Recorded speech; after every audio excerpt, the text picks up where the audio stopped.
there's some things like in culture that are quote unquote neutral. And the way that the modern world is gone, it's called like psychedelics, a neutral thing. It's not evil. It's not good. It's neutral. It can be a tool for good. And so you have all the scientists who come around and they're like, yeah, you could microdose, you could do a guided trip, and we can stand behind the traumas that exist in your mind, and we can help rewrite pathways in your brain. And you can like, and there are people who go from like super neurotic, super depressed to being very open and very joy filled. And I don't know what to make of that. I don't really know what to make of this stuff anymore, except I do know that I do not think are neutral, no matter what like the modern prophets and evangelists of them will want to say to us. Well, yeah, it's like you said, it's pharmakeia, right? Like it's exactly you're what it opening is. yourself up to a spiritual dimension outside of Jesus, which I'm with you. I think it's always going to be demonic and dark. It's going to be bad. We talk about this topic Too much. Well, not too much. See, yeah, that's what I'm thinking. Before I came over to record, I was like, are we going to talk about this again? And then I was like, yeah, actually, we are. Relevant. And I think part of why maybe we feel like we need to talk about this topic a lot is because people are afraid to talk about it. And I think we have to be able to engage with this. I'm not sure I have ever seen somebody talk about it as openly from a solid Christian worldview, and I feel like somebody has to. It is going to be a question that Christians need to have a good answer for. So you want to talk about what this next clip is about? So we're going to watch a clip from Ruslan. Yeah, our boy, big friend of the show, Ruslan. We got a comment. One of our videos has a comment from Ruslan. He's interviewing this guy. I'm not sure who this gentleman that he's interviewing is, but the title got me. Okay. Yeah. Horrifying demonic encounter after a Christian takes a mushroom. So of course I clicked on it. And this guy, he talks about he was a Christian, he was very weak in his faith, or didn't really know what the right thing to do around these substances was. And so, but he had heard the same way that we have already talked about, that you go on a trip and it'll heal your trauma. You'll have your third eye opened. You'll understand so much. And from his perspective, he's like, okay, well, if it'll heal my trauma, like it's got to be a good thing. Right. And these things are presented as morally neutral, right? It's like, hey, this is a tool. This is a plant that God gave us, all of these things that people say all the time. And what we've clearly established on this show is like, there is such thing as this thing called pharmakeia, which is the word that gets translated into witchcraft or sorcery. So these are big no-nos. Taking any the Bible is very clear about to provoke a spiritual experience is bad.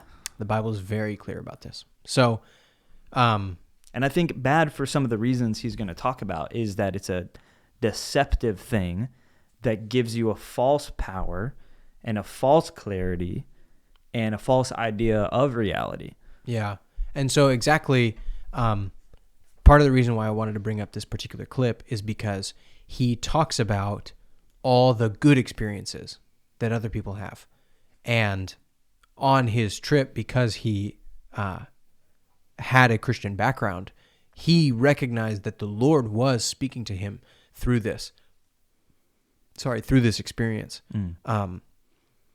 But he had a different take on what he was seeing and the good experiences that other people are having. So we'll let him. Yeah, and he opens, because I don't think we're going to be on that part. He opens this up, says, no, do not do this. This is bad. Right. He was saying that the Lord, in spite of his decision, God, in his grace, protected him through protected him and spoke to him to protect him from the deceptions that came. But he starts and ends this whole conversation by saying, this was wrong. And God showed me by the end of it that it was wrong, and don't do it.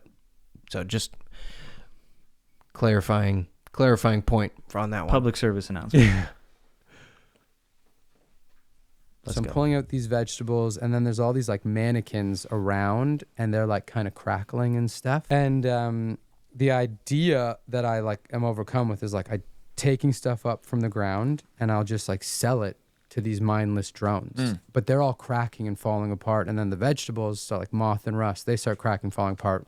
Boom, sort of wake up. But what happens in this third and final thing is I feel I saw what all these people see, which is like we're around a campfire, say the size of this table, and there's all these people who are dancing and singing. And they're like, have like a humanoid form. They're all black, but their bones and like their structures and stuff on them that are like neon and bright and shining. And there's something like really primal and ancient about it. And I'm like, oh, this is cool. But all of a sudden I feel like the weight of like the whole universe is like leaning in on us. And so what felt like so amazing, like honestly looking back, I'm like, if this is what people are seeing, I can understand why they want to have these trips. You're like, yeah, this is ancient. This is primal.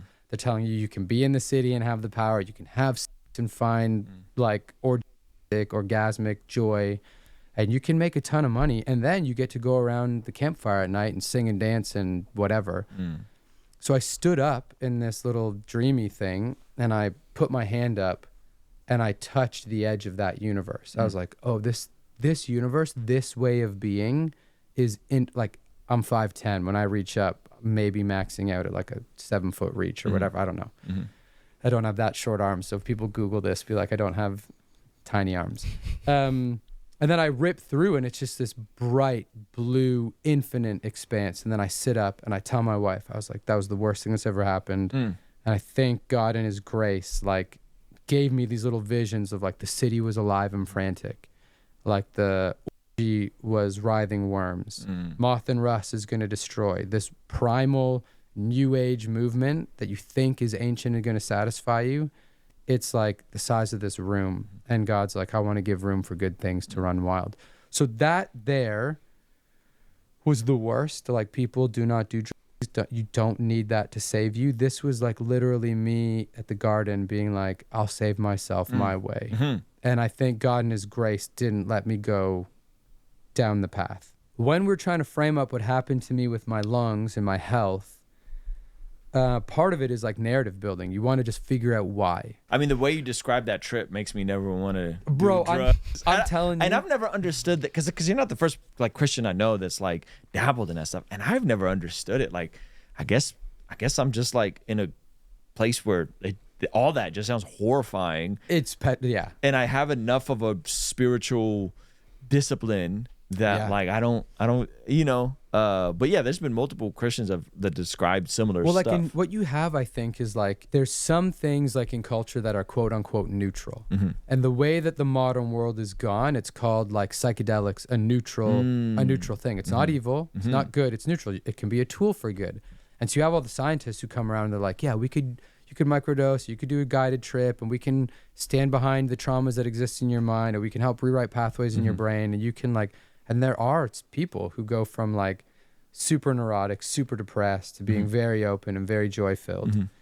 And I don't know what to make of that. I don't really know what to make of this stuff anymore, except I do know that I do not think are neutral, no matter what like the modern prophets and evangelists of them will want to say to us. Well, yeah, it's like you said, it's pharmakeia, right? Like it's exactly you're what opening yourself up to a spiritual dimension outside of Jesus, which I'm with you. I think it's always going to be demonic and dark. It's going to be bad. Yeah. And it's going to be like, so for example, like in processing this down the road, chatting with my brother, chatting with friends and mentors, and like, I mean, having to admit this, like this isn't a fun thing to admit. Sure. I don't like being like, hey guys, like I was on the path and then I did a bunch of mushrooms to see if that would help me. Yeah. Right. But this is like the path of being like, there are ups and downs, and like, do not make the downs that I made. Don't do drugs. I grew up in the 80s. I'm an 80s kid too. And so like the dare, let's go. And so one of the things is like people I think do have quote unquote positive experiences. Yeah. But it's like, it's the guy who captures kids in the white van. I've got candy in here. It's like the beings masquerading as angels of the light. Like they're not going to come to you and be like, hey dude, we're going to lead you astray and demonize and torture you.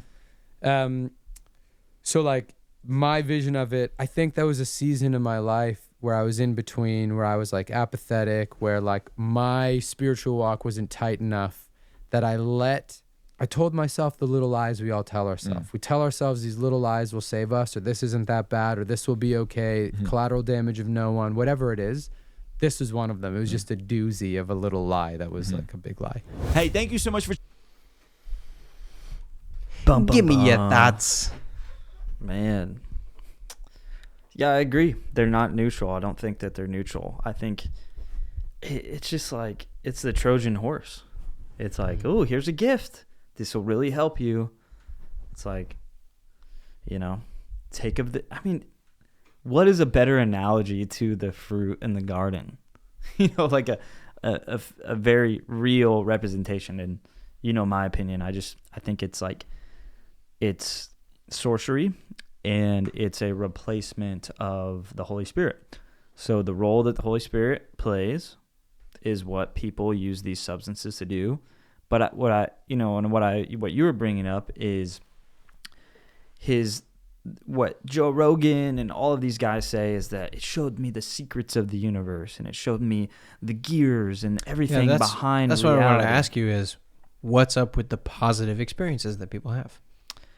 Yeah, so like he said, when he reached up and he saw that, oh, this was this small bubble where it's like, it's almost, right? A deception is like, hey, I'm going to show you enough to make you think that this is so amazing so I can keep you from seeing the real truth, which it's like a cage that you think that's all that exists. But I'm going to deceive you into believing that this is the reality, this is God, this is the reality, and keep you from the actual truth. Yeah, and what's interesting is almost all of the different things that he saw were kind of that flavor, of that exact flavor of, I showed you just this much, and what I showed you was really cool. But once you look at it long enough, or you see it in context, or you zoom out just a little bit, where you see the consequences, that's when it comes around to bite you, and you realize that you were deceived, that you were lied to, that it was not as all that it could have been. And I have a personal story from high school of a close buddy of mine who took a certain substance and basically just had the most terrifying experience of his entire life. And he definitely was not the same again. But instead of healing trauma, it essentially turned him into a different person, like an unrecognizable shell of the personality he used to be. He was super joyful guy. Like, I was very close to him. And then afterwards, see him at school, and he's just like just almost a zombie of who he used to be. Like, still looked the same, but there was a different, I guess the word, I don't know if this is the right word, but essence, or for lack of a better word, spirit, yeah. That he had. Did you, looking back on it, would you say it was just like the cosmic horror of what he saw, or do you think that he might have been demonized? I think both. It was like probably some form of like, because he described some of the things, and it was like he went back to the worst times of his life and was forced to like relive it. Even stuff like he said he experienced his own birth. Yeah, imagine how traumatic what that is, but he wasn't the same person again. He was in a real way a worse person, like almost like kind of turned into like a gangster kind of guy that didn't have, it was like there was no empathy part of him anymore, where before it was like, oh yeah, I'm like friendly, and then it was just like walking around with no personality.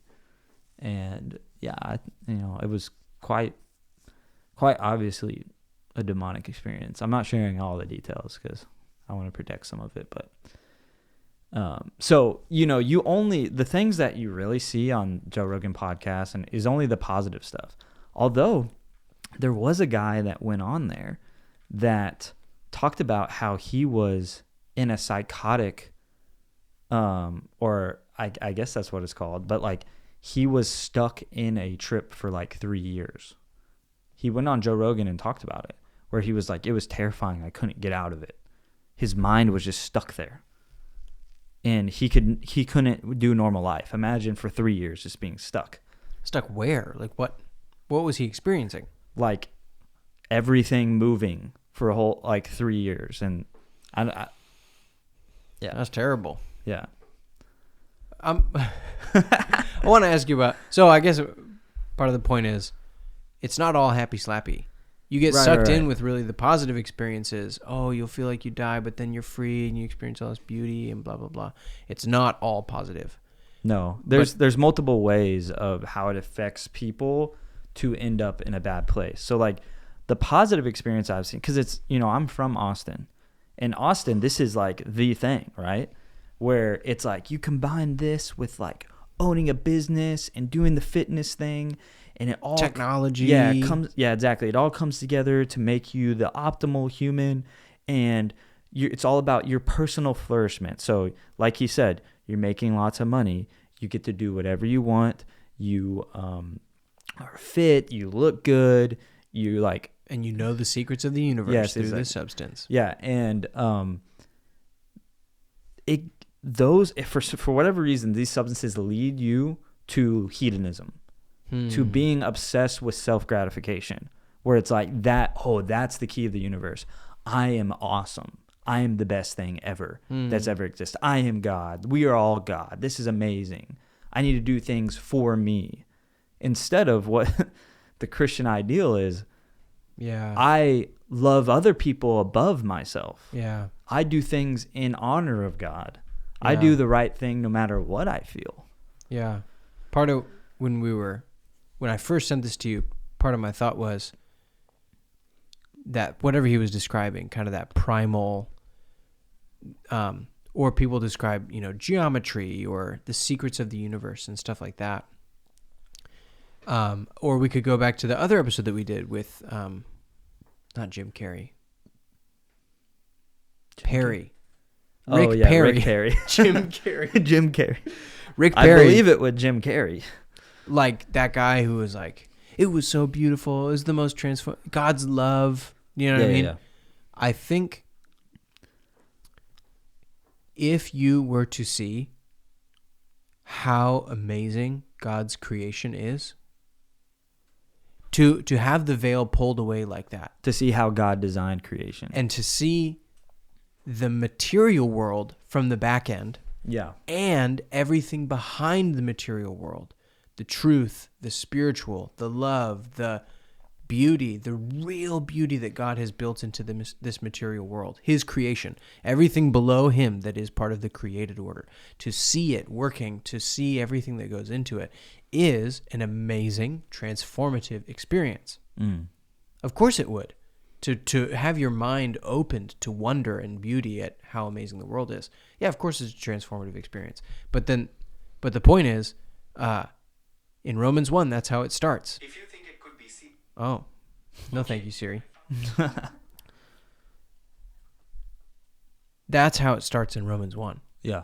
Is they traded the glory of God for created things.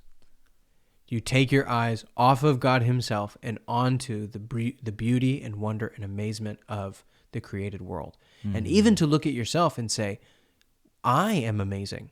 Yes, you are.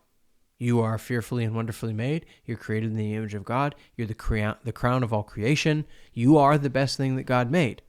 But still, to trade his glory for the created thing, that is the lie.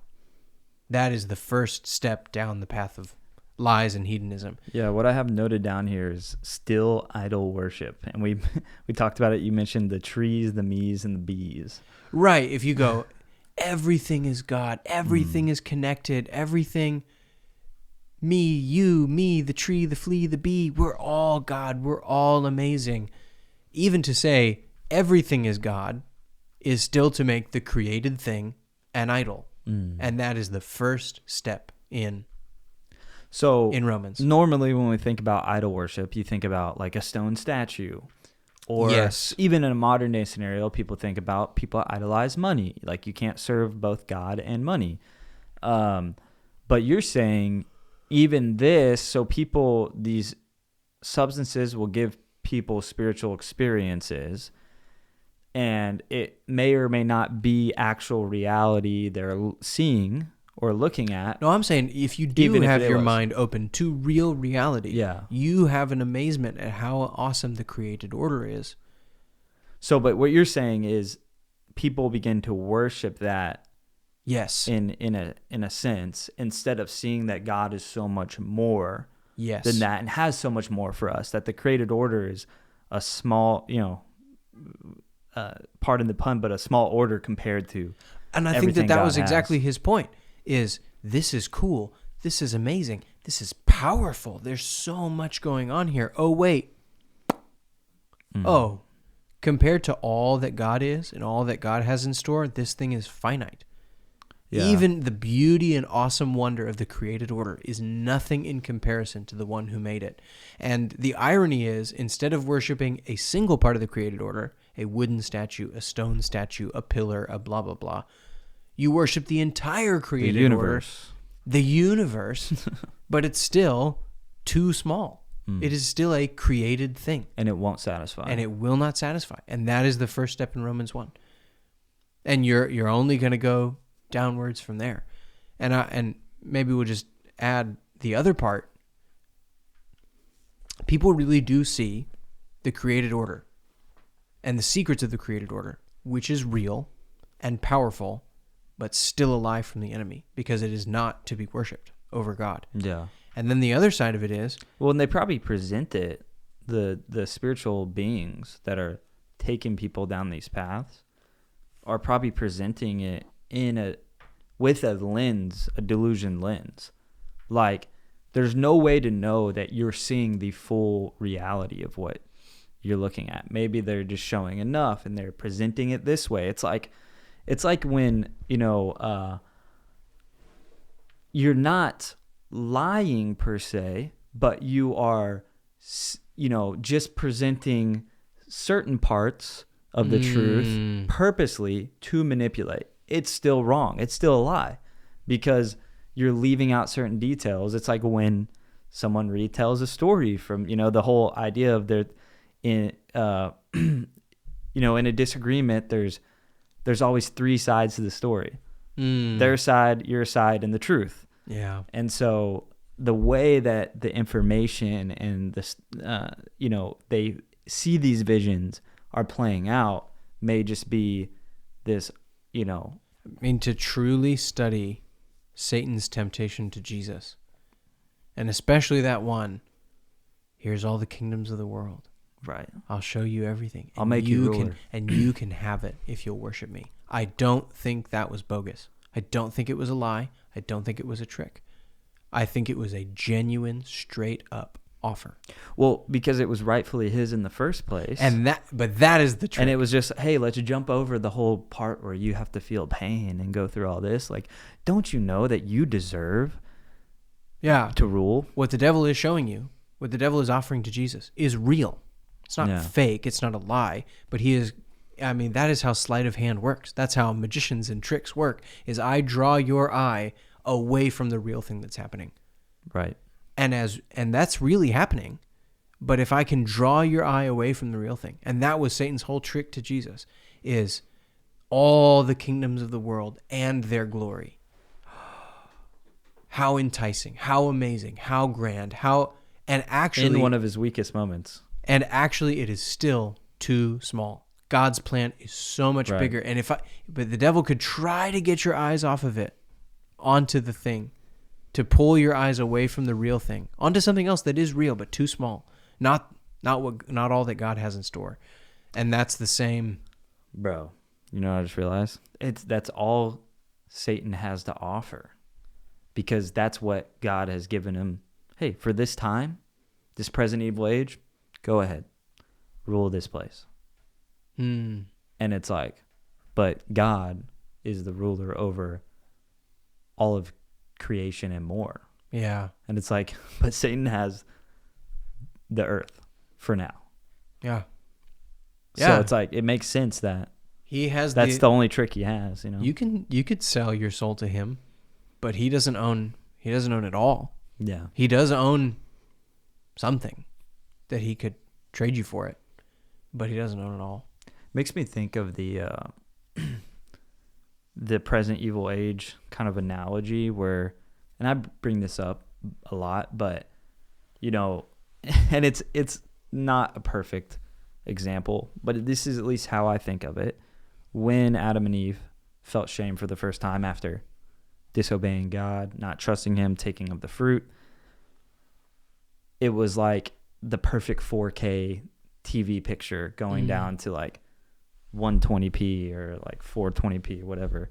Just this grainy reality where it's like pure just love and life and trust and all the fruits that you could eat and even the tree of life, take of the tree of life. And then it's like shame, and then they have kids and it's like death by betrayal, and all of these things start to unfold and happen.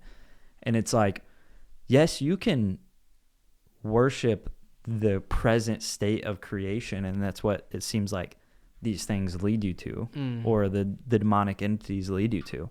But you're worshiping like, a really broken version of everything God intended, even originally. Like, we don't really know what God has planned. Supposedly, there's a never-ending amount of creative power and creativity that God brings to reality.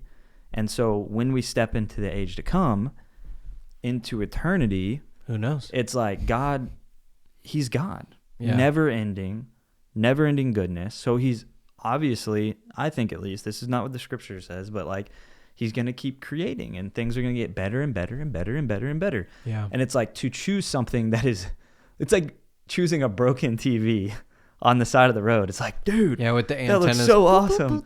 And as to a kid, like you're like, wow, like look at the components and stuff. But if you would never trade your amazing HD TV for some crappy one on the side of the road. Yeah. But if someone could convince you, like, oh wow, this is so cool. Yeah. Or this is all there is. This is the best it's going to get. Right. Oh, I'll give anything for that. But it's a lie. Hey, for everybody who's still here, please like, please subscribe, please share with a friend if this ministered to you. Leave a comment. Let us know what you think. Also, you can check us out at divinecreative.org. We have an AI chatbot. You can find out all about us. You can give to our ministry there. You can see the other things that Divine Creative is up to. We love you. Thank you for making it this far in the video.